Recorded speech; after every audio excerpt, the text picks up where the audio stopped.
Well, if you want the full story, then...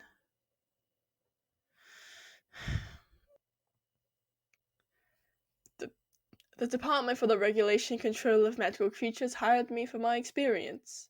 Bogart and Poltergeist and all. Seeing as the Dark Lord himself was looking to form an alliance with them, they wanted me and many other experts to be present at the Ministry to help contain the threat. Yesterday, I had to deal with the werewolf mauling and murder of 2 Muggle children. I know. One of the suspects brought in for questioning was the same man who attacked Remus, Fenrir Greyback.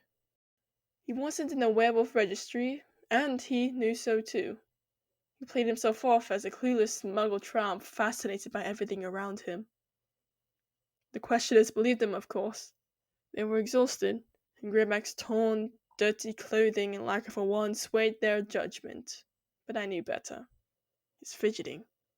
His growing aggression, his eyes. I insisted that we should put him in detention until the following night for the full moon to see if he was a werewolf. Instead, the Ministry laughed at me. They told me to stick to studying Bogart because that was all I was good for. I shouldn't have done this. As they called for Greyback's release, in a rage I shouted that werewolves are soulless, evil creatures who deserve nothing but death. I now realize I shouldn't have said such a thing. The full moon comes by, and the next thing I know, Greyback is in our home with our son in his jaws. This was revenge, Hope.